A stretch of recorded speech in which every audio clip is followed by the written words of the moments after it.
Good morning. Today we're reading from Frendel, and we're reading chapter 5, the report. It's kind of a long chapter, so we're just doing one chapter today. The report. By lunchtime the next day, Nick had a bad feeling in the pit of his stomach. Seventh period was coming. He was going to have to stand up in front of Mrs. Granger's class. The eyes of everyone in the class would be glued to his face, and Mrs. Granger's eyes would be cranked up to maximum punch power. He looked over his notes again and again, the first English dictionary, the growth of the English language, William Shakespeare, words from French and German, new words, old words, new inventions, Anglo-Saxon words, Latin and Greek words, American English. It all became a big jumble in his mind. And his grand plan from the night before, in the harsh fluorescent light of the school day, it seemed impossible.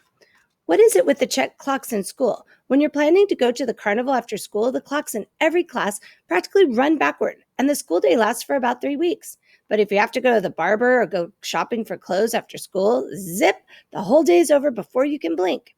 And today, after lunch, periods 5 and 6 went by in 2 ticks. As the 7th period bell rang, Mrs. Granger walked into the classroom, took 4 steps to her desk at the side of the room, flipped open her attendance book, glanced at the class, and made 2 little check marks. Then, looking up at Nick, she said, "I think we have a little report to begin our class today, Nicholas." 15 seconds into 7th period, and Nick was on stage. This lady plays for keeps, thought Nick. He gulped, grabbed his crumpled note cards and his book bag, and walked to the front of the room. He stood next to the giant dictionary on its little table, and Mrs. Granger walked to the back of the classroom and sat primly on a tall stool next to the bookcases. She was wearing her blue uniform.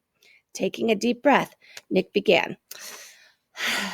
"Well, the first thing I learned is that the first English dictionary," Mrs. Granger interrupted. "Excuse me, Nicholas, but does your report have a title?"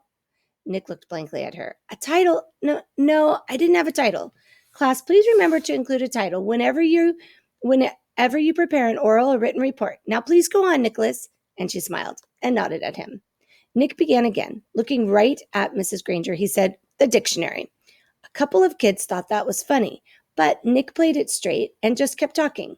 "A lot of people think that the first English dictionary was put together in the 1700s by a man named Samuel Johnson. He lived in London, England. He was real smart, and he wrote a lot of books, and he wanted all the other smart people to have a good dictionary to use. So he made one. But there were other dictionaries before his. The thing that was different about Johnson's dictionary was its size. First of all, he had over 43,000 words in it. The class made a bunch of noise at this big number. Ooh, and wow, and stuff like that. And Nick lost his concentration. He glanced up at Mrs. Granger, expecting to see those eyes drilling a hole in him.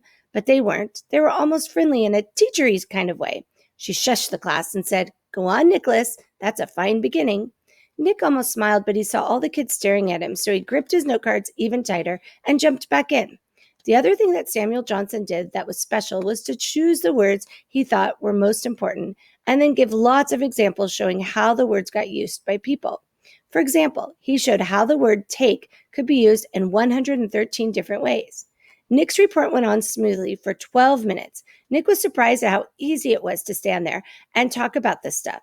At the end of the first 5 minutes, Mrs. Granger had to stop Nick again to say, "Class, is it not good manners to yawn out loud or to put your heads down on your desk when someone is giving an oral report?" No one in the class cared one little bit about the report, except Mrs. Granger. Every time Nick glanced up, she was smiling, and her eyes were not the least bit icy or sharp. She was eating this stuff up, listening and nodding, and every once in a while, she would say, "Very good point," or "Yes, that's exactly right." But the next time Nick looked up, he saw Mrs. Granger sneaking a look at her watch. 18 minutes gone.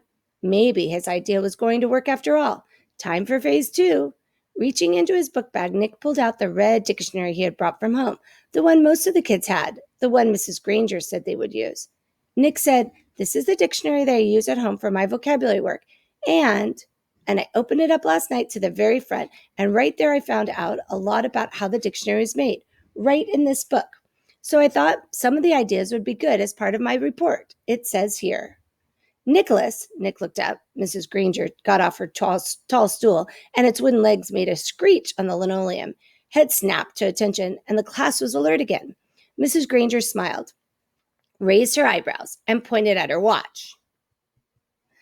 "Nicholas, I think the class should read that at home themselves. Now, John's hand was up in the air, and at Mrs. Granger's nod, he said, "But I don't have that dictionary at home, Mrs. Granger. I have the blue one." And several other kids immediately said, "Me too." Mrs. Granger tried not to show that she was annoyed. "Very well, Nick, but it shouldn't take too long. We have other things to do today." Nick kept his eyes open wide and nodded, adjusted his glasses on his nose, and began to read. Without question, this modern American dictionary is one of the most surprisingly complex and profound documents ever to be created, for it embodies unparalleled etymological detail, reflecting not only superb lexicographic scholarship, but also the dreams and speech and imaginative talents of millions of people over thousands of years. For every person who has ever spoken or written in English has had a hand in its making. It was a very long article, and the kids were bored to death, but no one looked bored at all. Every kid in the room knew now that the period was more than half over, and that Nick's report wasn't just a report, it was one of the greatest time wasters he had ever invented. Mrs. Granger knew it too. She had edged around from the back of the room to the side near the windows. Nick glanced up at her now and then as he read, and each time Mrs. Granger's eyes clicked up to the new power level. After 8 minutes of Nick's best nonstop reading, her eyes were practically burning holes in the chalkboard behind him. There were only 10 minutes left in 7th period. When he took a breath to start a new paragraph, Mrs. Granger cut him off. "That's a fine place to stop, Nicholas. Class, let's all give him a round of applause for his report." The applause didn't last long. As Nick took his book bag and notes and sat down, Mrs. Granger's eyes went back to almost normal, and she actually smiled at him. "Although your report was a little long," she paused to let that sink in, "it was quite a good one. And isn't it fascinating that English has more different words than any other language used anywhere in the world?" She pointed at her large dictionary. "That one book contains the definitions of more than 450,000 words. Now, wasn't I right, Nicholas? All this will mean so much more since you learned about it on your own." Mrs. Granger was beaming at him. Nick sank lower in his chair. This was worse than writing the report, worse than standing up to give it. He was being treated like the teacher's pet, and he had the feeling she was doing it on purpose. His reputation was in great danger, so he launched another question. He raised his hand, and he didn't even wait for Mrs. Granger to call on him. "Yeah, but I still don't really get the idea of why words all mean different things. Like, who says that DOG means the thing that goes woof and wags its tail? Who says so?" And Mrs. Granger took the bait. "Who says dog means dog? You do, Nicholas. You and I and everyone in this class, in this school, in this town, in this state, in this country. We all agree. If we lived in France, we would all agree that the right word for that hairy four-legged creature was a different word, chien. It sounds like chien, but it means what DOG means to you and me." And then here's a picture of a bunch of his dogs, and it says, "Who says dogs mean dogs?" And in Germany, they say Hund, and so on, all around the globe. But if all of us in this room decided to call that creature something else, and if everyone else did too, then that's what it would be called. And one day it would be written in the dictionary that way. We decide what goes in that book.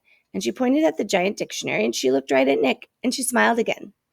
Then Mrs. Granger went on, "But of course, that dictionary was worked on by hundreds of very smart people for many years. So, as far as we are concerned, that dictionary is the law. Laws can change, of course, but only if they need to. There may be new words that need to be made, but the ones in that book have been put there for good reasons." Mrs. Granger took a look at that clock. 8 minutes left. "Now then, for today you were to have done the exercises beginning on page 12 in your Words Alive book. Please get out your papers. Sarah, will you read the first sentence, identify the mistake, and then tell us how you corrected it?" Mrs. Granger jammed the whole day's work into the last 8 minutes. A blur of verbs and nouns and prepositions. And yes, there was another homework assignment. And Nick didn't try to sidetrack Mrs. G again. He had slowed her down a little bit. But had he stopped her? No way. She was unstoppable, at least for today. Chapter 6 is called The Big Idea, which we will read tomorrow. You have a couple questions in your slideshow on a response to Chapter 5. So go ahead and answer those and make sure you're writing them in complete sentences and give me some details and cite some evidence from the text. I put a copy of the PDF in the slide so you can go and look at the actual text for Frindle in the PDF slide.